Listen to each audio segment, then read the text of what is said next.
Hello student, કેમ છો? મજામાં? તો હું રિંકેશ સર, તમારો મેથ્સ ટીચર, સ્વાગત કરું છું દરેક બાળકોનું આપણા ગુજરાતના ખૂબ જ સુંદર અને સરસ મજાના એજ્યુકેશન પ્લેટફોર્મ સમર્પણ એજ્યુકેશન હબમાં. આજે આપણે મેથ્સ એનસીઈઆરટીમાં ચેપ્ટર નંબર 4 સાંકવો સાંકવો ચેપ્ટરમાં આપણે એક નવા સાંકવની વાત કરીશું. ઓકે, ચાલો સૌથી પહેલા માર્કર. કે તો જુઓ, બે સાંકવની વાત થઈ ગઈ છે. બે સાંકવમાં કયા બે સાંકવ વિશે આપણે ભણી લીધું? તો કે ભાઈ વર્તુળ ને પર્વલય. ઓકે, વર્તુળ ને પર્વલય વિશે આપણે એકદમ મસ્ત રીતે ભણી લીધું છે. ખાલી આપણે એના સૂત્ર એકવાર યાદ કરી લઈએ. તો વર્તુળ જે હોય છે તેમાં આપણે કેન્દ્રને શું માની લેવાનું? h, k ને ત્રિજ્યા r. તો વર્તુળનું સમીકરણ શોધવાનું સૂત્ર x માઇનસ h આખાનો square plus y minus k આખાનો સ્ક્વેર બરાબર r સ્ક્વેર. બસ આ એક જ સૂત્ર છે વર્તુળમાં, તો બીજા કોઈ સૂત્ર નથી. હવે પરવલયમાં 3-4 સૂત્ર છે, તેને આપણે સમજી લઈએ. તો પરવલય તમે 4 રીતે દોરી શકો છો. અને આપણા સિલેબસમાં જેટલા પણ પરવલયની આપણે વાત કરવાના છે એ તમામ પરવલયનું શિરોબિંદુ ઉગમ બિંદુ, યસ, શિરોબિંદુને તમારે ઉગમ બિંદુ પર જ લેવાનું છે. અને એ જે પરવલય છે તેની અક્ષને કાં તો x અક્ષ હોવી જોઈએ કાં તો y અક્ષ હોવી જોઈએ. અને પરવલયની વ્યાખ્યા કઈ હતી? ઓકે ભાઈ, એક નિશ્ચિત બિંદુ ને એક નિશ્ચિત રેખા. નિશ્ચિત બિંદુ અને નિશ્ચિત રેખાથી સમાન અંતરે આવેલા તમામ બિંદુઓનો ગણ એને કહેવાય પરવલય. ઓકે, નિશ્ચિત બિંદુને કહેવાય પરવલયની નાભી. નિશ્ચિત રેખાને કહેવાય પરવલયની નિયામિકા. અને નિયામિકાને લંબ હોય અને નાભીમાંથી પસાર થાય તે રેખાને કહેવાય પરવલયનો અક્ષ. બરાબર છે? ચાલો, હવે પરવલયના જે 4 સ્વરૂપ છે તે તો જુઓ. પરવલય માની લઉં કે x અક્ષ પર હોય તો x અક્ષ પર એ જમણી તરફ ખુલી અથવા તો x અક્ષ પર એ ડાબી તરફ ખુલી શકે. આ શિરોબિંદુ કહેવાય. અને શિરોબિંદુ તો ઉગમ બિંદુ પર જ લેવાનું છે. પછી પરવલય જો y અક્ષ પર હોય તો y અક્ષ પર એ ઉપર તરફ ખુલી શકે, તો y અક્ષ પર એ નીચે તરફ ખુલી. ચાલો, તો જો પરવલય આ રીતે હોય તો આ પરવલયનું સમીકરણ શું?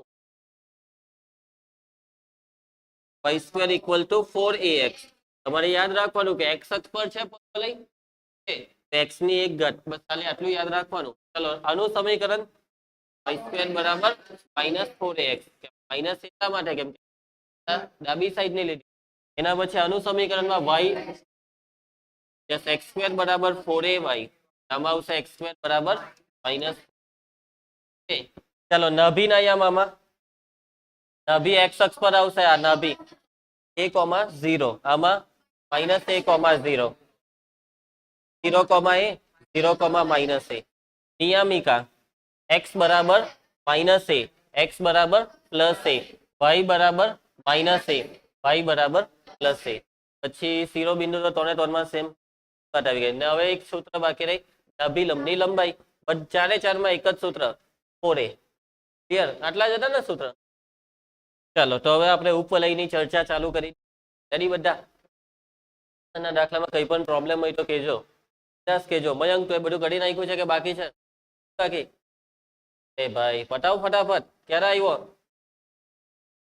એમ? ઘરે ફરવા ગયેલો તો ફરીને ક્યારે આવ્યો એમ? ઓ સોરી, જ્યાં બી ગયેલો ત્યાંથી ક્યારે આવ્યો? આજે જ આવ્યો? કઈ વાંધો નહીં, 2-3 દિવસ ગુલ્લી મારને ફરી.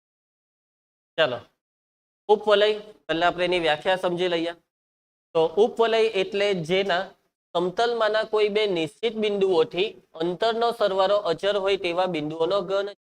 જો ઉપવલય જ્યારે આપણે સાંકવ સમજેલા સ્ટાર્ટિંગમાં, 4 સાંકવને સમતલ સાથેના છેદ તરીકે, ત્યારે તો ખૂણાવાળી વ્યાખ્યા આપણે જોઈ. બધો ખૂણાવાળો કોન્સેપ્ટ, સમતલનો એટલે શંકુના અક્ષ સાથેનો ખૂણો આટલો હોય તો આવું કંઈક બને, સમાંતર હોય તો પરવલય બને. પરંતુ અહીંયા આ વ્યાખ્યા તમારે સમજવાની છે.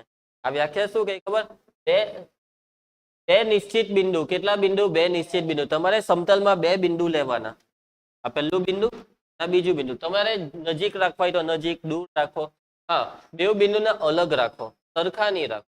એમ તો સરખા રાખો તો બી ચાલે. એટલે પહેલું બિંદુ આ, બીજું બિંદુ બી આ જ, તો બી એક રીતે ચાલે. પણ અત્યારે તમે આ બિંદુને અલગ સમજો. શું સમજો? અલગ. તમે આ બે બિંદુ લીધા. હવે તમારે આ બંને બિંદુથી અંતરનો સરવાળો એક સરખો રહીને એવા તમામ બિંદુઓનો સમૂહ લેવાનો છે. હવે જો આ બે બિંદુ વચ્ચેનું અંતર માની લો કે 5 હોય. આ બે બિંદુ વચ્ચેનું અંતર કેટલું? 5. તો તમારે હવે 5 કરતા કોઈ મોટું અંતર લેવાનું. માની લો કે તમે લીધું 10. કે કેટલું લીધું? તો હવે તમારે એવા તમામ બિંદુ શોધવાના કે જે બિંદુઓનો આપેલા બે બિંદુથી અંતરનો સરવાળો દર વખતે 10 આવે. માની લો કે અહીંયા આપણે એક બિંદુ લીધું, તો આ અંતર અને આ અંતરનો સરવાળો 10 થવો જોઈએ. મેં કેમ સરવાળો 5 કરતા મોટો 10 લીધો? સમજી જાય? માની લો કે આપણે 4 લેતે તો પોસિબલ જ નથી, તો બિંદુ મળવાનું. પછી બિંદુ વચ્ચે મળે તો પછી ઉપવલય નહીં બને. ઠીક છે? હવે આવા તો તમને ઘણા બિંદુ મળે ને, સરવાળો કેટલો રાખવાનો? 10. તો તમે સરવાળો 10 થાય તેવું બિંદુ અહીંયા કશે બી મળશે જ, અહીંયા મળશે, અહીંયા મળશે. આવા ઘણા બધા બિંદુઓ ભેગા થઈને શું બનાવશે? ઉપવલય. બાળકો આ છે ઉપવલયની વ્યાખ્યા, કે બે નિશ્ચિત બિંદુ બે નિશ્ચિત બિંદુથી અંતરનો સરવાળો અચળ. બરાબર? એવા બિંદુઓનો સમૂહ કે જે બિંદુઓનો આપેલા બે બિંદુથી અંતરનો સરવાળો કેવો હોય? અચળ હોય. એવા તમામ બિંદુના સમૂહને ઉપવલય કહેવાય. તો જો આ બિંદુ P1 છે, F1, બિંદુ F1 થી અંતર એટલે આટલું અંતર, અને બિંદુ F2 થી આ બિંદુ P1 નું અંતર. તો આ બે અંતરનો સરવાળો છે P1 F1 plus P1 F2. થાય છે અહીંયા. હવે આ બીજું બિંદુ લીધું P2, તો P2 F1 plus P2 F2. બીજું બિંદુ P3 F1 plus P3 F2. આ દર વખતે આ સરવાળો એક સરખો આવવો જોઈએ. તમે અહીંયા 3 બિંદુ લીધા, ચોથું લેવો, પાંચમું લેવો, છઠ્ઠું, જેટલા બી બિંદુ લેવો તો તમામ બિંદુનો આ બે F1 અને F2 થી અંતરનો સરવાળો એક સરખો આવવો. ક્લિયર છે? તમારે ઉપવલયની આકૃતિ દોરવી હોય એકદમ પરફેક્ટ, તો કેવી રીતના દોરાય ખબર? હા, તો ઈંડું લઈને પછી પેન્સિલ ફેરવી દેવાની. ઈંડાનો આકાર કઈક ઉપવલય, પરંતુ જોવા જઈએ તો ઈંડું નીચેથી જરાક એમ હોય ને ઉપરથી એમ ત્રિકોણિયા જેવું હોય. એક્ઝેક્ટ પરવલય એમ તો નહીં કહેવાય, પણ હા લુક લાઈક પરવલય. પરફેક્ટ પરવલય નહીં, સોરી ઉપવલય, પરવલય બોલાય. હા, શું કે? જો તમારે છે ને બે ટાંકણી લેવી પડે. ટાંકણી ની તો પેલી પિન આવે ને, તમારે જે નોટ હોય ને નીચે એક પાટિયું રાખવાનું, એના પર બે ટાંકણી કોપી દેવાની. બરાબર? પછી દોરો લેવાનો, પછી દોરો બે ટાંકણી પર બાંધવાનો, પછી તમારી દોરો જગ મોટો લેવાનો, પછી પેલી પેન્સિલ ને એવી રીતના ખેંચો કે દોરા હાથે એકદમ કટોકટ ખેંચાઈને એમ દોર દે. બરાબર? આ બે ટાંકણી એ દોરો જે છે, પછી એમ દોરા હાથે પેન્સિલ ખેંચાયેલી રહે ને, ઓટોમેટિક પરફેક્ટ ઉપર થઈ જશે. અને કોન્સેપ્ટ આ જ લાગ્યો, વ્યાખ્યાનો જ કોન્સેપ્ટ ને, કે દોરો છે ને અંતર એક સરખું જાળવી રાખશે. બરાબર? તમે આવી રીતના ઘરે ટ્રાય કરી શકો. ઉપવલયની વ્યાખ્યામાં સમજ પડી ગઈ? ઉપવલયને પરફેક્ટ ઉપવલય દોરવાની બીજી બી કેટલીક ટેકનિક આવે, બધું તમને છે ને એકચ્યુઅલી આવે શીખવામાં, એન્જિનિયરિંગમાં આવે એવા બધા, અને પછી મિકેનિકલમાં બી આવે. એમાં છે ને ડ્રોઈંગનો એક સબ્જેક્ટ આવે. એન્જિનિયરિંગ જો તમે કરો ને તો ત્યાં ડ્રોઈંગનો સબ્જેક્ટ આવે. એટલે અવિનાશ સર આવા બધા ઉપવલય દોરતા. બરાબર? બધા છે ને મસ્ત પછાડી લટકાવીને જાય, એમાં બધા ડ્રોઈંગના પાના તો આવે ને, ચાર્ટ ટાઈપ આવે, પછી એમ ખોલે એટલે બધા પાના નીકળે, ડ્રોઈંગ પેપર. તો કોલેજ લઈને જવાનું હોય, ત્યાં એને દોરવાનું હોય, ત્યાં આવશે બધું. એવું બધું શીખવાનું, સ્પેશિયલ એન્જિનિયરિંગ કરવાના એવું બી નહીં માનતા. ઓનલાઈન બી શીખી ઈચ્છા હોય તો.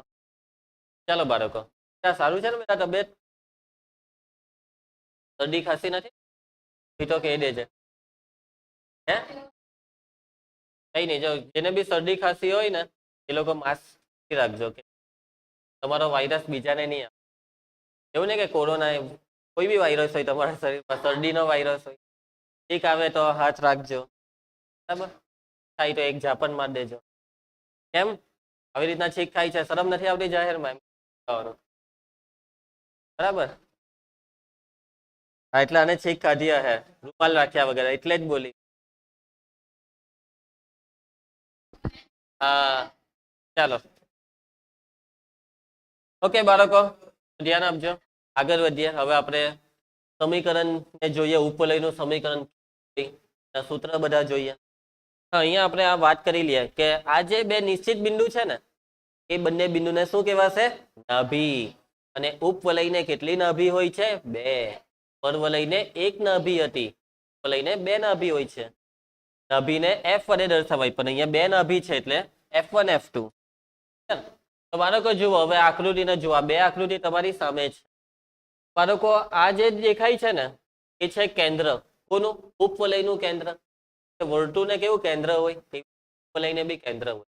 અને આપણે જેટલા પણ ઉપવલયને સ્ટડી કરીશું આપણા સિલેબસમાં અને 12th પણ 11th અને 12th ની વાત કરીએ તો દરેકે દરેક ઉપવલયનું કેન્દ્ર ફરજિયાત ઉગમ બિંદુ જ છે. ઉગમ બિંદુ સિવાયનું કોઈ બીજું કેન્દ્રવાળા ઉપવલયની આપણે વાત કરવાના નથી. ટોટલી દરેકે દરેક ઉપવલયનું કેન્દ્ર ઉગમ બિંદુ જ છે. આ છે ઉપવલયનું કેન્દ્ર F1 અને F2 ઉપવલયની નાભી. હવે બાળકો,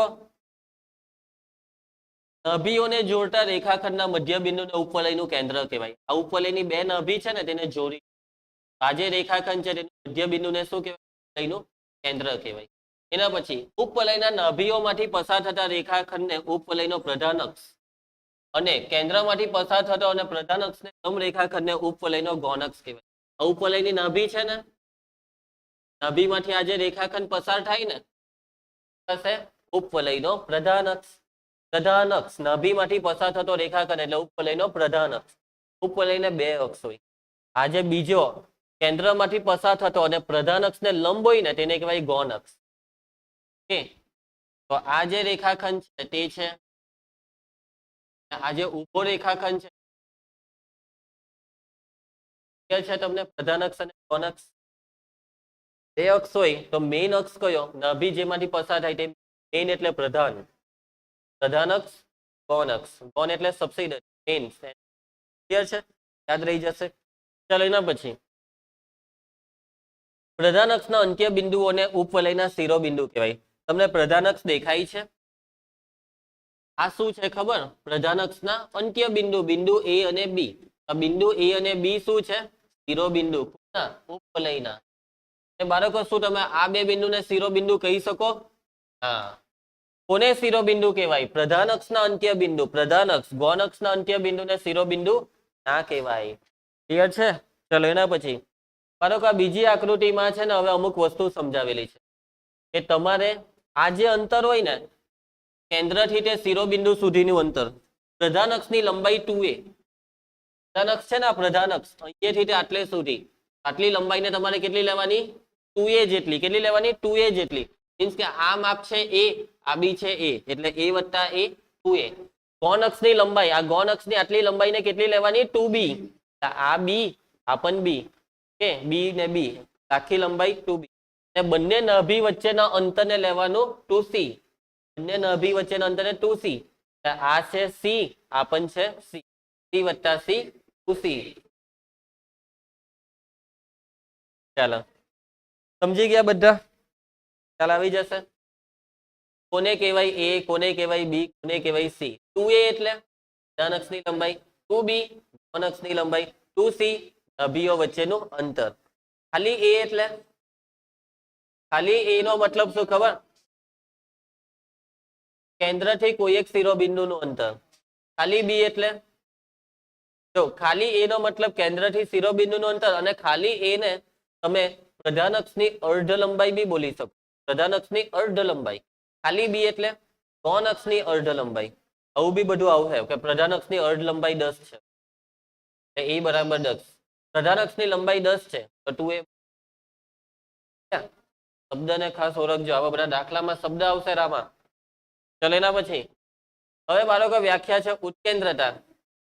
કે ઉત્કેન્દ્રતા ઇંગ્લિશમાં એને કહેવાય એસેન્ટ્રિસિટી. ચાલો, ઉપવલયના કેન્દ્રનું એક નાભીથી અંતર અને કેન્દ્રથી એક શિરોબિંદુના અંતરના ગુણોત્તરને ઉપવલયની ઉત્કેન્દ્રતા કહે છે. ઉત્કેન્દ્રતા છે ગુણોત્તર. ઉત્કેન્દ્રતા એટલે ગુણોત્તર. કોનો કોનો? તો ઉપવલયના કેન્દ્રનું એક નાભીથી અંતર. બાળકો, ઉપવલયનું જે કેન્દ્ર હોય ને એનું કોઈ એક નાભીથી અંતર કેટલું હોય છે? કેન્દ્રનું કોઈ એક નાભીથી અંતર કેટલું હોય છે? એ જેટલું. કેન્દ્રથી એક શિરોબિંદુનું અંતર, કેન્દ્રથી શિરોબિંદુનું અંતર કેટલું હોય છે? a. આ બેનો ગુણોત્તરને કહેવાય, આને કહેવાય ઉત્કેન્દ્રતા. ઉત્કેન્દ્રતાને ઇંગ્લિશમાં એસેન્ટ્રિસિટી કહેવાય ને, તો આને દર્શાવાય e. તો e બરાબર c ના છેદમાં a. ઉત્કેન્દ્રતાને e વડે દર્શાવાય. સમજી ગયા વ્યાખ્યા અને સૂત્ર? વ્યાખ્યા પરથી આ સૂત્ર આવ્યું, સૂત્રને યાદ રાખો તો વ્યાખ્યા આવડી જાય કે c અને a નો ગુણોત્તરને ઉત્કેન્દ્રતા કહેવાય. એટલે કેન્દ્રથી કોઈ નું અંતર ને a એટલે કેન્દ્રથી કોઈ એક શિરોબિંદુનું અંતર, તો આ ગુણોત્તરને શું કહેવાય? ઉત્કેન્દ્રતા. યાદ રહી જશે બધાને? ચાલો હવે બાળકો આ એક સૂત્ર જે તમારે યાદ રાખવાનું, a સ્ક્વેર બરાબર b square plus c, a square બરાબર સ્ક્વેર પ્લસ c. આ a b અને આ સૂત્ર જોયું હોય તો આકૃતિમાં એબીસી માં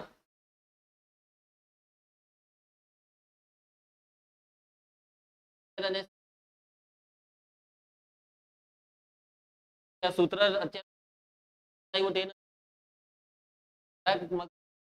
ખ્યાલ આવે કે કાટકોણ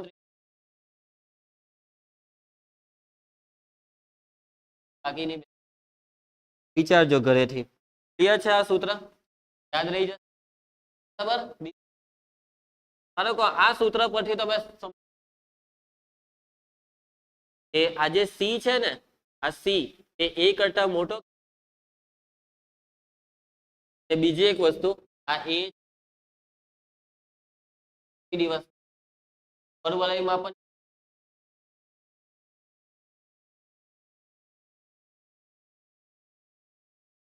તો બાળકો બી અને સી બંને એ કરતા નાના. સી લેસ ધેન એ, અને બાળકો જો સી એ કરતા નાનો હોય ને, સી એ કરતા નાનો, જો સી નાનો એ કેવો મોટો, એનો મતલબ કે આ ઈ નો જવાબ છે તે 1 કરતા નાનો. જવાબ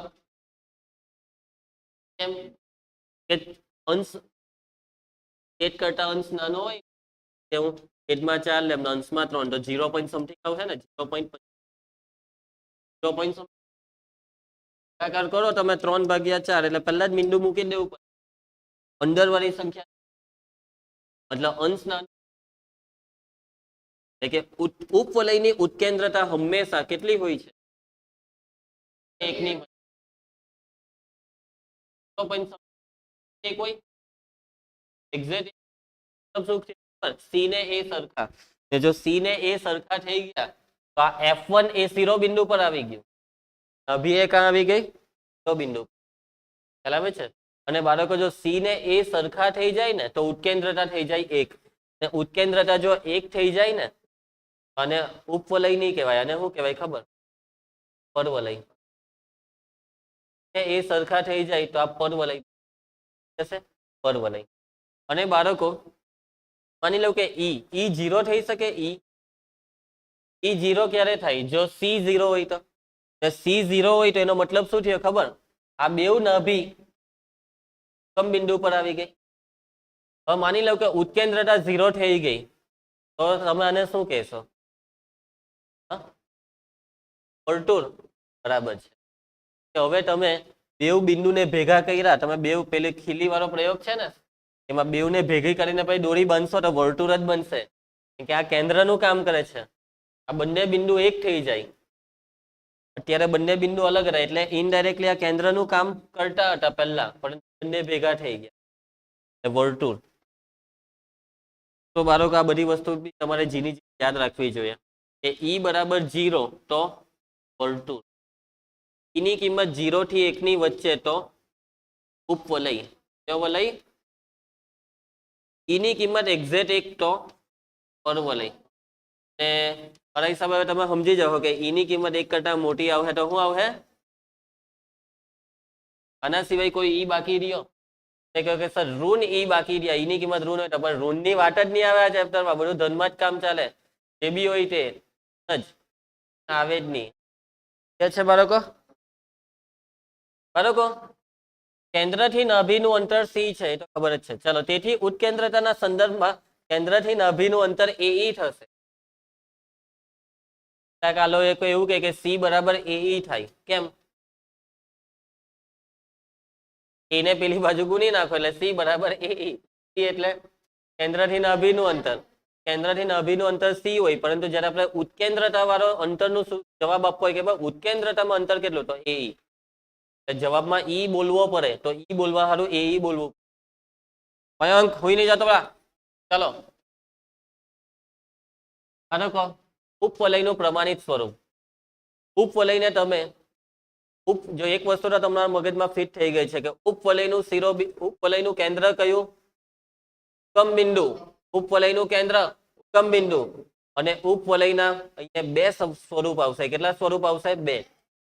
આ ઉપવલયની જે પ્રધાન અક્ષ હોય છે એ એક્સ અક્ષ પર હોઈ શકે છે અથવા તો વાય અક્ષ પર હોય છે. તો પ્રધાન અક્ષ એક્સ અક્ષ પર હોય ને તો ઉપવલય વધારે પડતો ભાગ એક્સ અક્ષ પર રોકશે, વાય અક્ષ પર ઓછો ભાગ રોકે. અને વાય અક્ષ પર વધારે ભાગ રોકે તો એનો મતલબ એવો કે ઉપવલયની પ્રધાન અક્ષ કઈ છે? વાય અક્ષ. ઉપવલય તમે આ બે રીતે દોરી શકો. જરૂરી નથી કે આવા બે જ આવે, આવા બી ત્રાંસા બી ઉપવલય આવે, પણ એની આપણે વાત કરવાના નથી. ત્યાંથી અત્યારે વાત કરવાના નથી, 12માં, બરાબર?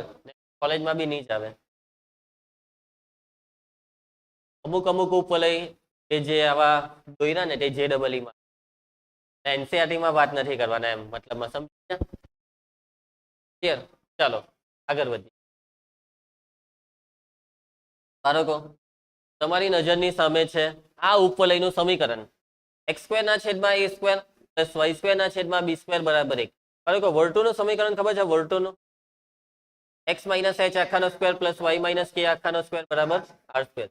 એ સમીકરણમાં આપણે કેન્દ્ર તરીકે ઉગમ બિંદુ લઈએ તો x² પ્લસ y² બરાબર r². કેમ કે h k 0 0 જેવું જ છે. વર્તુળનું સમીકરણ જો ઉગમ બિંદુ કેન્દ્ર હોય તો x² પ્લસ y² બરાબર r², કંઈક આના જેવું જ છે. વર્તુળના સમીકરણમાં બી x² y² આવે, ઉપવલયમાં બી x² y² આવે, પરંતુ વર્તુળના સમીકરણમાં x² y² ના સહગુણક સરખા હોય છે, એટલે આમાં સહગુણક સરખા નહીં હોય. તો આ સમીકરણમાં સહગુણક સરખા થઈ ગયા ને, વર્તુળ સહગુણક ક્યારે સરખા થાય ખબર? જ્યારે છેદ સરખા થાય તો. આનો સહગુણક કહેવાય x² નો 1/a². આનો સહગુણક 1/b². a² b² જો સરખા થઈ ગયા તો છેદ સરખા. માની લો કે આ છેદ સરખા થઈ જાય તો આપણે y² ની જગ્યાએ આ b² ની જગ્યાએ પણ a² મૂકી શકીએ. a² ક્યાં જાય? છેદ સરખો એટલે પેલી બાજુ જાય. જેની ત્રિજ્યા કેટલી? સમજી ગયા? હવે બાળકો, x² ના છેદમાં a², y² ના છેદમાં b². એ શું છે તો તમને ખબર જ છે. એ એટલે પ્રધાન અક્ષની અર્ધ લંબાઈ. 2a એટલે આખી લંબાઈ. એટલે કે જો ઉપવલય x અક્ષ પર હોય, ઉપવલયની પ્રધાન અક્ષ x અક્ષ હોય તો x ની નીચે a આવે. એની નીચે શું આવે? પણ માની લેવું કે ઉપવલયની પ્રધાન અક્ષ y અક્ષ પર છે, y ની નીચે a આવશે. એ કોની નીચે આવે? પ્રધાન અક્ષ વાળાની નીચે આવે. પ્રધાન અક્ષ x અક્ષ તો x ની નીચે a, પ્રધાન અક્ષ y અક્ષ પર તો y ની નીચે b. આ વસ્તુ મગજમાં ફિટ કરી દેજો. કેસે ફિટ? કોની નીચે a લેવાનો? જેની પ્રધાન અક્ષ હોય તેની નીચે. આમાં પ્રધાન અક્ષ કઈ છે? y અક્ષ. y ની નીચે a આવ્યો એટલે ઓલ્ટરનેટ થઈ જાય મતલબમાં. ક્લિયર આટલું? ચાલો બાળકો, ઉપવલયનું સમીકરણ x² ના છેદમાં a², y² ના છેદમાં b² બરાબર 1. બાળકો, જો a² એ x ની નીચે દેખાય એનો મતલબ કે ઉપવલયની પ્રધાન અક્ષ કોની પર છે? x અક્ષ. આકૃતિ પરથી બી જો ખબર પડવી જોઈએ ને સમીકરણ પરથી પણ ખબર પડવી જોઈએ કે પ્રધાન અક્ષ કઈ? તો ઉપવલયની પ્રધાન અક્ષ x અક્ષ પર છે. આવું લખવાનું. x અક્ષ છે એવું નહીં લખવાનું, x અક્ષ પર છે. x અક્ષ પર છે એનો મતલબ તો તમે એમ લખો ને કે ઉપવલયની પ્રધાન અક્ષ x અક્ષ છે, એનો મતલબ આખી x અક્ષ પ્રધાન અક્ષ છે. ના બાળકો, આખી અક્ષને પ્રધાન અક્ષ નહીં કહેવાય. આટલે સુધી પ્રધાન અક્ષ કહેવાય. અને લંબાવી નહીં શકો તમે. પ્રધાન અક્ષ એટલે આટલો જ ભાગ, આખી x અક્ષ નહીં. એટલા માટે આપણે x અક્ષ પર છે. x અક્ષ છે એનો મતલબ તો તમે એવું માની લીધું કે આખી જ, એમ આખી જ પ્રધાન. લંબાઈનો કઈ મતલબ નહીં રહી. સમજી ગયા ને? ચાલો ક્લિયર આટલું? ચાલો હવે આમાં જે કેટલાક સૂત્ર છે હું જરાક જોઈ લેમ છું. એટલે મને આવડતા જ છે, પણ કયા કયા લખાવાના તે જોઈ લેમ. ત્યારે આવે એક મિનિટ, ફોટો લીધેલો છે મને.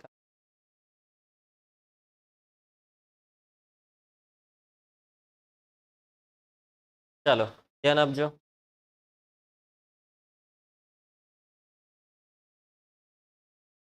ચાલો સૂત્રમાં સૌથી પહેલા હવે આપણે લખીશું કેન્દ્ર. શું લખીશું? કેન્દ્ર. તો બાળકો ઉપવલયનું કેન્દ્ર તમને ખબર જ છે, બોલી દેવું. યસ, ઉગમ બિંદુ 0 0. કોઈ બી ઉપવલય હોય આપણા એનસીઈઆરટી ના સિલેબસમાં એનું કેન્દ્ર કયું છે? ઉગમ બિંદુ. ચાલો એના પછી હવે આપણે વાત કરીશું કોણ અક્ષની. કેન્દ્રને નીચેથી લઈ લઉં. બાળકો ઉપવલયની પ્રધાન અક્ષ જો એક્સ અક્ષ હોય તેનો મતલબ શું થયો? ઉપવલયની ગૌણ અક્ષ કઈ પર છે? ઉપવલયની ગૌણ અક્ષ બાહ્ય અક્ષ પર છે. એના પર છે બાહ્ય અક્ષ. ચાલો એના પછી હવે બાળકો આપણે સી નું સૂત્ર લખીશું. સી શોધવાનું સૂત્ર. શું શોધવાનું સૂત્ર? સી. બાળકો સી શોધવાનું સૂત્ર. શું સૂત્ર યાદ છે? a square plus a square બરાબર b square plus c square. દાખલામાં સી ઘણી વાર પૂછાય, ડાયરેક્ટ યાદ રાખી દેવું. સી નું સૂત્ર a square minus b square, એને લાગશે વર્ગમૂળ. બાળકો વર્ગમૂળ લાગે તો અગાડી પ્લસ ઓર માઇનસ આવે ને, આપણે પ્લસ ઓર માઇનસ લખીએ કે નહીં લખીએ?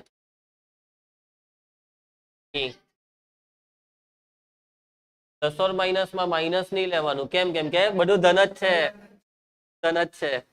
પણ વસ્તુ રૂટ નથી, અહીંયા બધું ધન જ છે. ચાલો એના પછી લંબાઈ, એના પછી હવે નાભીના યામના સૂત્ર લખીશું આપણે. નાભીના યામ. કોના યામ? નાભીના યામ. બાળકો આકૃતિ પરથી તમે આરામથી કહી શકો. જુઓ, આ લંબાઈ, આ નાભીઓ વચ્ચેનું અંતર 2c, આટલું માપ c, આ બી સી. તો બાળકો આ નાભીના યામ c,0, આ નાભીના યામ -c,0. તો નાભીના યામ છે c,0 અને -c,0. બે નાભી ને એટલે બે યામ આવે. 0 -c,0. તમે +- લખો તો બી ચાલે, બેવને મિક્સ કરીને લખો તો બી ચાલે, કોઈ ખોટું નહીં આપી શકે. એના પછી શિરોબિંદુના યામ લખી નાખીએ. કોના યામ લખી નાખીએ? શિરોબિંદુના યામ. બાળકો શિરોબિંદુ કોને કહેવાય? ઓમ બોલો, શિરોબિંદુ કોને કહેવાય? પ્રધાન અક્ષના અંત્ય બિંદુને શિરોબિંદુ કહેવાય. પ્રધાન અક્ષના અંત્ય બિંદુ. પ્રધાન અક્ષની લંબાઈ કેટલી છે? a, સોરી 2a, અર્ધ લંબાઈ a. આટલું માપ a જેટલું છે, તો આ બિંદુ b ના યામ a,0 અને આના યામ -a,0. a,0 અને -a,0. ચાલો એના પછી હવે લંબાઈના સૂત્ર. પ્રધાન અક્ષની લંબાઈ. બરોબર, કહી શકશો તમે પ્રધાન અક્ષની લંબાઈ કેટલી? લંબાઈનું સૂત્ર 2a જેટલું. યસ, ખબર જ છે ને આપણને. તો આપણે સ્ટાર્ટિંગમાં ટોપિક ચાલુ કર્યો ત્યારથી જ આપણે આ બધી વસ્તુ યાદ રાખી દીધી. કોણ અક્ષની લંબાઈ?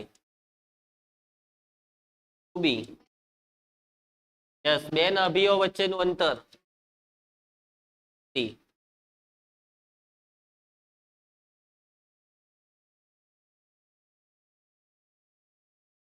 બરાબર ભાઈ, 2c નો મતલબ એટલે 2 એટલે બગડો, યુ એટલે URC એવું નહીં. ચાલો એના પછી બાળકો ઉત્કેન્દ્રતાનું સૂત્ર. શાનું સૂત્ર? ઉત્કેન્દ્રતા. E બરાબર c/a. આ સૂત્ર તો વર્તુળ હોય, પરવલય હોય, ઉપવલય હોય કે અતિવલય, બધા માટે આ જ આવે. આ સૂત્ર બદલાય ના. E બરાબર c/a.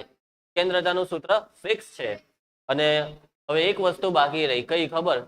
જે પરવલયમાં બી હતી, છેલ્લી પરવલયમાં નાભિલંબ હતો ને, નાભિલંબ આવશે. તો હવે આપણે દોરીશું નાભિલંબ. કયો? નાભિલંબ. નાભિલંબ એટલે સમજી ગયા? નાભીમાંથી લંબ પસાર કરવાનો છે, એને શું કહેવાય? આ દોર્યો નાભિલંબ. અને કેટલા નાભિલંબ દોરી શકાય તે તમે સમજી ગયા? આ બીજો નાભિલંબ. બે નાભિલંબ દોરી, અને તમે એ પણ સમજી જશો કે બેવ નાભિલંબની લંબાઈ થાય. સાચી વાત ને? તો બસ આ નાભિલંબની લંબાઈ શોધવાનું સૂત્ર હવે આપણને જોઈએ છે. આ શું છે બાળકો? બાળકો ચાલો અત્યારે આ નાભીને જુઓ. તો નાભિલંબની લંબાઈ કેવી રીતના શોધશું? નાભિલંબની લંબાઈ શોધવા માટે આ બે બિંદુના યામ જોઈએ. સાચી વાત? તો આ બે બિંદુના યામ તો જુઓ, એક્સ યામ તમારી સામે છે. એક્સ યામ બરાબર ને? એક્સ યામ સી છે, તો વાય યામ કેટલો? એક્સ ની જગ્યાએ સી મૂકી દો. શું થશે? ના છેદમાં a સ્ક્વેર, y સ્ક્વેર ના છેદમાં b સ્ક્વેર બરાબર. માટે y સ્ક્વેર ના છેદમાં b સ્ક્વેર બરાબર 1 માઇનસ સી સ્ક્વેર ના છેદમાં માટે વાય સ્ક્વેર બરાબર જો આ બી સ્ક્વેર એમ જાય ઇન્ટુ આવી જાય આ ક્રોસ ગુણાકાર કરીએ તો એ સ્ક્વેર માઇનસ સી આખાના છેદમાં. હવે બાળકો જુઓ હવે આ સ્ક્વેર ને કાઢો એટલે વાય બરાબર બી બાય એ વર્ગમૂળમાં એ સ્ક્વેર માઇનસ. ચાલો હવે આ વૈયામ આવી ગયો છે. આ વૈયામ જે છે તે ઉપર પ્લસમાં આવે તે માઇનસ. આ બંને વૈયામ વચ્ચેનું અંતર તો આ જ આનું ડબલ જેટલું થઈ જશે. આ છે ને અભિલંબની લંબાઈ.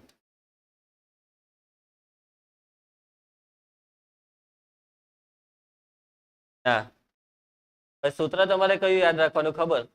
ભલે આના અભિલંબની લંબાઈ હોય પણ તો હજી આપણે આનું સાદુરૂપ આપી દઈએ. હવે એ સ્ક્વેર માઇનસ સી સ્ક્વેર શું થાય? એ સ્ક્વેર માઇનસ સી સ્ક્વેર બરાબર બી સ્ક્વેર પ્લસ સી સ્ક્વેર થાય ને. એ સ્ક્વેર માઇનસ સી સ્ક્વેર બરાબર બી સ્ક્વેર.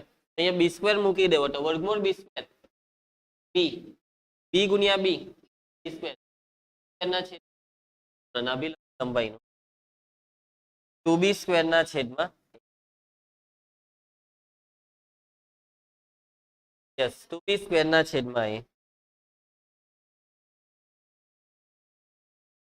અભિલંબની લંબાઈ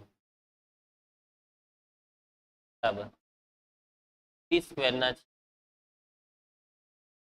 ક્યાં છે બધાને? એ પણ તકલીફ હોય તો કહી દેવો. આમાં તો આટલા સૂત્ર આવશે ઉપવલયમાં. ઉપવલયમાં થોડુંક વધારે લખાયું. હવે સિમ્પલ જ છે. મારા હિસાબે તમે સ્ટાર્ટિંગનો કોન્સેપ્ટ બરાબર સમજો ને સૂત્ર કોન્સેપ્ટથી જ ખબર પડી જાય. બરાબર ને? પ્રધાન અક્ષની લંબાઈ ગૌણ અક્ષની લંબાઈ આ બધું તો આપણે સ્ટાર્ટિંગમાં. હવે બાળકો આ જ બધા સૂત્ર પાછા ચાલો આને આપણે કોપી જ કરીએ.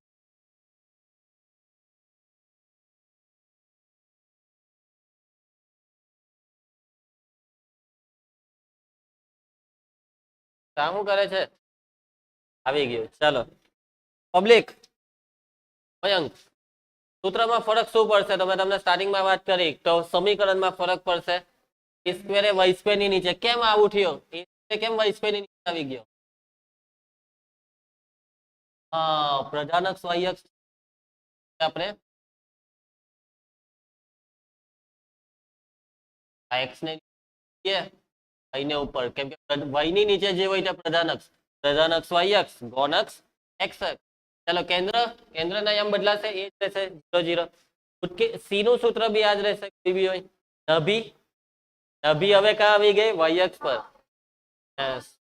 આ 0 કોમા સી એ 0 કોમા માઇનસ આવશે.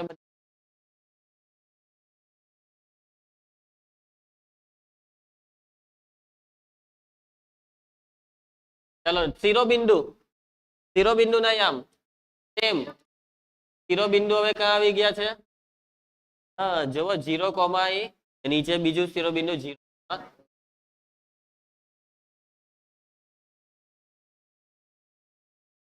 ચાલો પછી આમાં કઈ બદલાવ આવશે તમારા હિસાબે? પ્રધાન અક્ષની લંબાઈ એ જ આવશે કે ગૌણ અક્ષની લંબાઈ 2b તેના અભિ વચ્ચેનું અંતર 2c ઉત્કેન્દ્રતા બી h અભિલંબની લંબાઈનું સૂત્ર બી આ જ આવશે. બરાબર છે. ચાલો તો બધા સૂત્ર લખાવાઈ ગયા. હવે આપણે ચાલુ કરવાના દાખલા. ચાલો ઉદાહરણ 9 દાખલા કરાવવા દેજો. હા લઈને બધા લેસન કરતા અધ્યાય આખું જાતે કરવાના. એમાં હા ચાલો રામજી ઉપવલય અહીં ઉપવલયનું સમીકરણ બાળકો રકમમાં તમને આપેલું છે ઉપવલયનું સમીકરણ.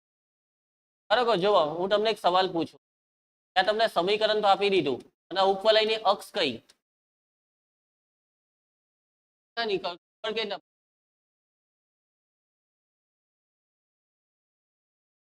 પ્રધાન અક્ષ આવે ને પ્રધાન અક્ષ મોટી આવે ને ગૌણ અક્ષ 25 મોટા એટલે 25 આવે 25 પર જ સ્ક્વેર આવે. એક્સ સ્ક્વેર ની નીચે ખ્યાલ આવશે. યાદ હું રાખવાનું જે મોટું તે એ સ્ક્વેર. આમાં જે મોટું તે એ સ્ક્વેર જે મોટું છેદમાં જે મોટું એ સ્ક્વેર. ચાલો બાળકો સૌથી પહેલા અહીં ઉપવલય કઈ અક્ષ પર છે? એક્સ અક્ષ પર છે. ઉપવલયની પ્રધાન અક્ષ એમ લખો. ઉપવલયની પ્રધાન અક્ષ, ઉપવલયની પ્રધાન અક્ષ એ એક્સ અક્ષ પર છે.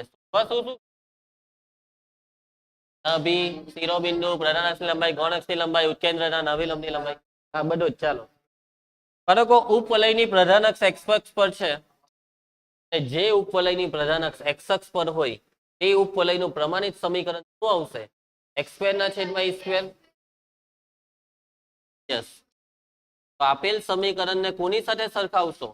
એક્સ સ્ક્વેર ના છેદમાં ઈ સ્ક્વેર પ્લસ વાય સ્ક્વેર ના છેદમાં બી બરાબર 1 સાથે સરખાવતા. તો બાળકો આ સરખામણીથી આપણને કિંમત મળશે કોની? બી સ્ક્વેર ની કિંમત 25. અંકિતા બી સ્ક્વેર ની કિંમત 9. બી સ્ક્વેર 25 હોય તો એ બરાબર +- ના +5. બી બરાબર 3. બધું પ્લસમાં જ. ઓકે ચાલો એના પછી એ અને બી આવી જાય એટલે તરત જ સી શોધી જ કરવાનો. 3 વસ્તુ જોઈએ એ બી ને સી. ચાલો સી નું સૂત્ર સી બરાબર વર્ગમૂળમાં a square minus B square. ચાલો સી બરાબર વર્ગમૂળમાં 25 - 9 કેટલા થશે? સી બરાબર 4. એના પછી બાળકો એબીસી 3 આવી ગયા છે આપણી પાસે. તો હવે પહેલી વસ્તુ ચાલો નાભીના યામ સૂત્ર એક્સ અક્ષ છે, પ્રધાન અક્ષ એક્સ અક્ષ છે એટલે c,0 એ -c,0. તો સી ના યામ આવ્યા 4, સી આવ્યો 4, 4,0 અને -4,0. ચાલો નાભી પછી શું પૂછેલું છે? શિરોબિંદુ. બિંદુઓ બોલો a,0 એ -a,0 મૂકી દેવો. એની કિંમત કેટલી છે ભાઈ? 5. 5,0 5,0. પછી પ્રધાન અક્ષની લંબાઈ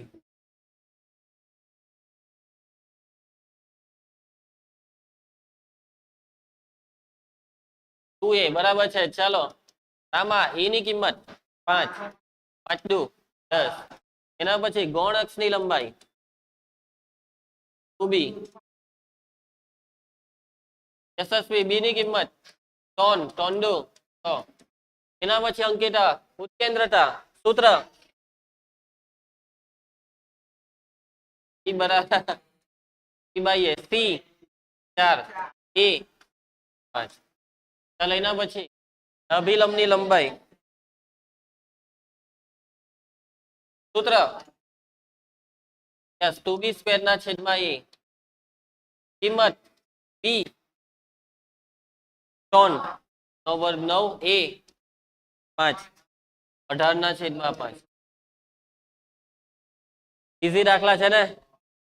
તો બેઝિક આવડવું જોઈએ ને સૂત્ર આવડે, બાકી આ ચેપ્ટરમાં કઈ મળે નહીં. સૂત્રનો જ ખેલ છે. ક્લિયર? ચાલો આગળ વધીએ.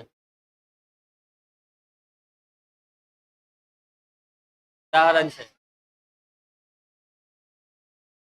અધ્યાયમાં આવા આપી દેવા. સ્વાધ્યાયમાં આવા બહુ છે. 6 દાખલા છે આવા. ચાલો હવે 6 આપી દેવા બસ. ચાલો આપણે યશસ્વી શું થયું? સારું છે ને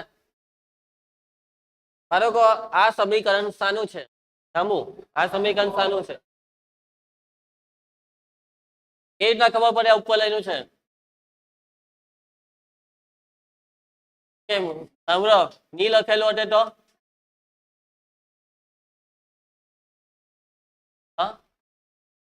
કે જો તમે ઉપવલયનું સમીકરણ તો આવી રીતના જોયેલું છે ને? આ સમીકરણ આવી રીતના નથી દેખાતું. મારી વાત સાંભળો. સમીકરણ ઉપવલયનું કેવી રીતના ખબર પડે? આવું બોલવાનું ખબર પડી? તો સરખા હોય તો વર્તુળ, સરખા નહીં હોય તો ઉપવલય. ચાલો પબ્લિક ચાલુ કરી દેવ ગેમ. સૌથી પહેલા લખો પ્રધાન અક્ષ.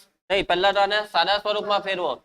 તો અહીંયા એકરો લાવવો પડે અને એકરો લાવવા 36 ને છેદમાં 9x સ્ક્વેર ના છેદમાં 36 પ્લસ 4y સ્ક્વેર ના છેદમાં 36 બરાબર 1 ભાગ ચલાવી નાખો તો x સ્ક્વેર ના છેદમાં 4 y સ્ક્વેર ના છેદમાં 9 તો બાળકો કોણ મોટું?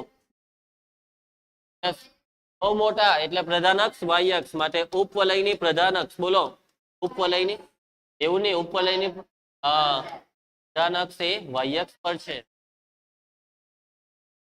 ચાલો માટે આ સમીકરણને કોની સાથે સરખાવીશું? માટે આ સમીકરણને x સ્ક્વેર ના છેદમાં b square plus y square ના છેદમાં a સ્ક્વેર સાથે સરખાવતા. ચલો મયંક સરખામણીથી a સ્ક્વેર બરાબર 9 ઓમ b સ્ક્વેર બરાબર 4 જેસિકા a બરાબર 3 b બરાબર 2. ચલો સૂત્ર અંકિતા સૌથી પહેલા આપણે c શોધી કાઢીએ. શું શોધી કાઢીએ? c નું સૂત્ર c બરાબર 9 ઓછા 4 કેટલા થશે? c બરાબર વર્ગમૂળ 5. પછી તો હવે એક પછી એક બધું ચાલુ કરો શોધવાનું. પહેલું નભી ના યમ નભી છે y અક્ષ પર એટલે 0, c 0, માઇનસ માઇનસ હા ચાલે ચાલે ચાલે. ચલો c વર્ગમૂળ 5 0, માઇનસ. ચલો એના પછી યશસ્વી નેક્સ્ટ શિરોબિંદુ. ચલો સૂત્ર 0, a અને 0, minus a. Mayank a 3 0, 3 minus 1. ચલો એના પછી ધાર્મિક પ્રધાનક્ષની લંબાઈ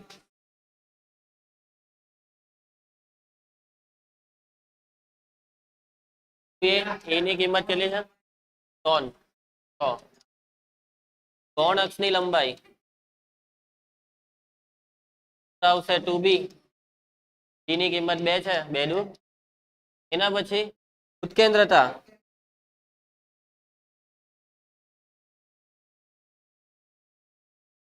બાળકો નભી લંબની લંબાઈ નથી પૂછી આમાં. નભી લંબની લંબાઈ તો સૂત્ર મૂકી દેવાનું. ચાલો ઉદાહરણ 11. તો બે દાખલા કર્યા. એ બે દાખલામાં કેવા હતા? પપ્પુ હતા પણ એનો મતલબ કેવો હતો દાખલાનો? એ સમીકરણ પરથી બધું શોધવાનું. હવે તમને કેટલીક વસ્તુ આપી એના પરથી સમીકરણ એટલે રિવર્સ દાખલા. બધા સ્વાધ્યાયમાં આવું જ છે. પરવલયમાં બી એવું જ હતું, ઉપવલયમાં બી એવું. જો ઉપવલયનું સમીકરણ શોધવા અંકિતા બે વસ્તુ જોઈએ. કઈ બે વસ્તુ કહી શકશો? a અને b. યસ સૂત્રમાં x સ્ક્વેર ની નીચે a સ્ક્વેર આવે, y સ્ક્વેર ની નીચે b સ્ક્વેર. a અને b હોય તો આપણે સમીકરણ શોધી શકીએ. તો a અને b શોધવા માટે તમને શું આપેલું છે આ દાખલામાં? નભી આપી ±5,0 અને શિરોબિંદુ આપ્યા. આ નભી અને શિરોબિંદુ પરથી તમારે પહેલા એ ઓળખવાનું કે ઉપવલયની પ્રધાનક્ષ કઈ અક્ષ પર છે? y અક્ષ આવશે કે x અક્ષ? ધામા x અક્ષ પર. નભી જ્યાં હોય તે અક્ષ કહેવાય ને. નભી x અક્ષ પર છે. ચલો અહીં ઉપવલયની નભીઓ ±5,0 હોવાથી ઉપવલય પ્રધાન અક્ષ ક્યાં છે? x અક્ષ પર. તો માટે ઉપવલયનું સમીકરણ બોલી દેવો. x સ્ક્વેર ના છેદમાં a square plus y square ના છેદમાં પ્રધાન અક્ષ x અક્ષ હોવાથી x સ્ક્વેર ની નીચે a સ્ક્વેર લખેલો છે. ચાલો ચાલુ કરી દેવું. નભીના યામનું સૂત્ર બોલો. ±c, 0. નભી રકમ પ્રમાણે છે ±5,0. એના વાળું એટલે c બરાબર 5. પછી શું આપેલું છે આગળ? આમાં શું આપેલું છે? શિરોબિંદુ. સૂત્ર બોલી દેવો. ±a, 0 બરાબર ±13,0. કમ્પેરિઝન a બરાબર. હવે b કેવી રીતના શોધીએ કહી શકશો કોઈ? b સ્ક્વેર બરાબર વર્ગમૂળમાં a square minus b square. c જતો રહ્યો ક્યાં આવ્યો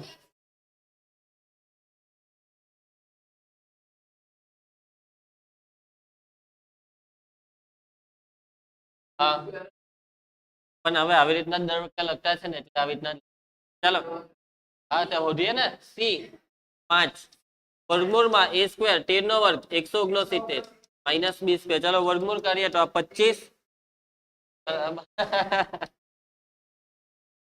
ચાલો b સ્ક્વેર આ સાઈડ 25 પેલી સાઈડ 169 ઓછા 25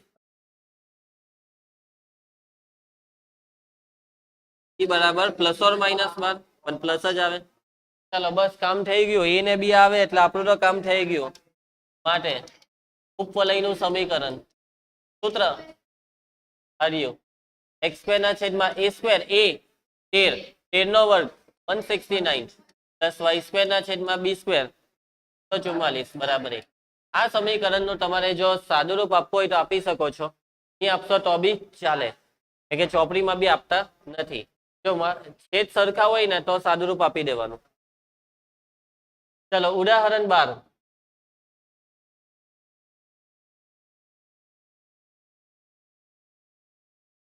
ચાલો નહીં આ ઉદાહરણ 12 ઉદાહરણ 13 તો મારે જ કરાવવું પડે હે 12 તમે કરી નાખો હા ચલો પહેલા તો અક્ષ કઈ થશે નાભી પરથી y અક્ષ સમીકરણ થશે x સ્ક્વેર ના છેદમાં b square plus y square ના છેદ ચાલો નાભી પ્રધાન અક્ષની લંબાઈ 2a બરાબર 20 તો a બરાબર આ નાભી પરથી 0, પ્લસ ઓર માઇનસ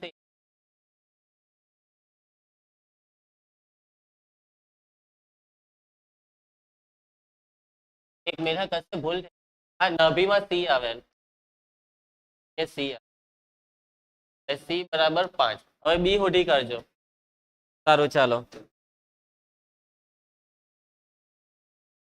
ચાલો આ દાખલા આપણે ફટાફટ જોઈ લઈએ જુઓ 4 ટન અને -1 4 માંથી પસાર થતા હોય તથા જેનો પ્રધાન અક્ષ x અક્ષ હોય તેવા ઉપવલયનું સમીકરણ પ્રધાન અક્ષ આપી દીધી અને ઉપવલય આ બે બિંદુમાંથી પસાર થાય એનો મતલબ ઉપવલય પરના બે બિંદુ આપી દીધા ઓકે તો અહીંયા આ બે બિંદુ સમીકરણનું સમાધાન કરે આપણે પહેલા સમીકરણ લખીએ પણ અહીંયા ઉપવલયની અક્ષ x અક્ષ આપી છે ચલો અહીં ઉપવલયની પ્રધાન અક્ષ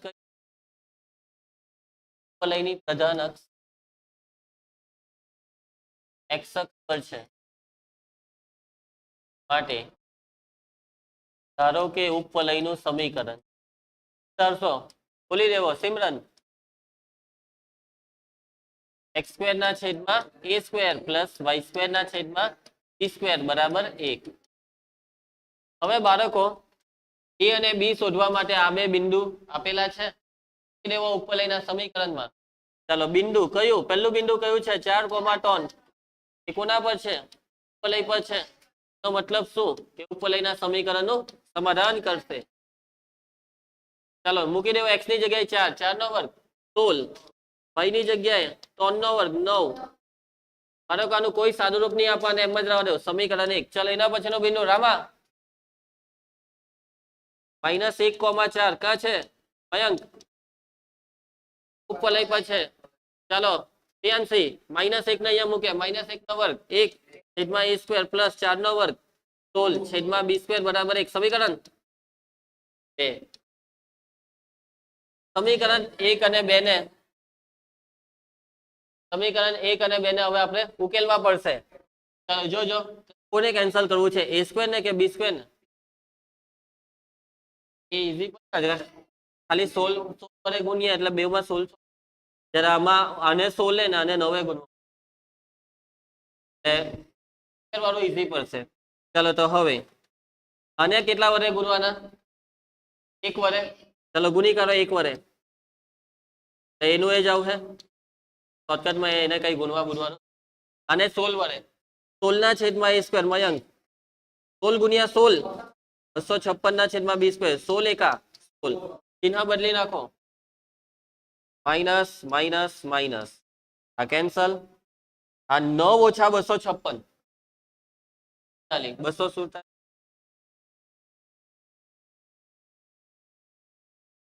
247 ના છેદમાં બી સ્ક્વેર 1 ઓછા 16 -15 માઇનસ માઇનસ ને કરી નાખો તો બી સ્ક્વેર બરાબર 247 ના છેદમાં 15 જો આ બી સ્ક્વેર આવ્યો ને એને એમ જ રાખો વર્ગમૂળ નહીં આપતા કે સમીકરણમાં છેલ્લે બી સ્ક્વેર જ મૂકવાનો છે ને ચાલો હવે બી સ્ક્વેર ની કિંમત પહેલામાં મૂકવી છે કે બીજામાં 1/a સ્ક્વેર 10 ચાલો અહીંયા 16 ના છેદમાં બી સ્ક્વેર 247 ના છેદમાં 15 બરાબર 1 ચાલો પબ્લિક સાદું રૂપ 15 ને ઉપર મોકલો 15 ગુણ્યા 16 ના છેદમાં 247 બરાબર 1 1/a સ્ક્વેર બરાબર 1 ઓછા 240 ના છેદમાં 247 સાદું રૂપ આપી દેવો 1/a સ્ક્વેર બરાબર 247 ઓછા 240 7 છેદમાં 247 વ્યસ્ત કરી નાખો a સ્ક્વેર બરાબર 247 ના છેદમાં 7 માટે ઉપવલયનું સમીકરણ x સ્ક્વેર ના છેદમાં a સ્ક્વેર જોજો a સ્ક્વેર કોની નીચે છે જોજો 247 ના છેદમાં 7 પ્લસ y સ્ક્વેર ના છેદમાં b સ્ક્વેર 247 ના છેદમાં 15 બરાબર 1 જો આનું સાદુરૂપ આપવું પડશે તમારે ફરજિયાત આપવું પડશે શું સાદુરૂપ આપશો 7 ઉપર ને 15 ઉપર તો બરાબર 7 ને ઉપર લઈએ તો 7x સ્ક્વેર ના છેદમાં 247 પ્લસ 15y સ્ક્વેર ના છેદમાં 247 બરાબર 1 અને આ 247 બેવના છેદમાં છે તો પેલી બાજુ લઈ જાઓ તો બાળકો મતલબમાં આવું કંઈક થતું હોય તો પછી સાદુરૂપ આપવું પડે તો હવે આ પ્રોપર લાગે ને એટલા માટે ક્લિયર છે બધાને ઠીક છે એમ તો આ સ્વાધ્યાયના પટાઈ દેજો બધા દાખલા પટાઈ દેજો બધા જ એકદમ ઈઝી લાગતા છે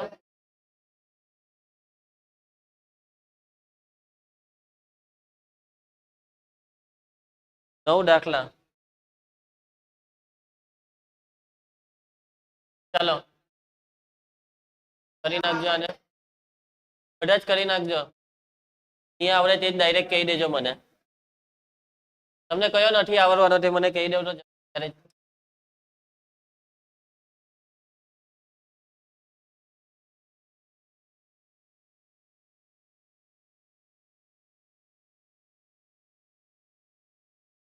બહુ દાખલા છે પણ આ સ્વાધ્યાયમાં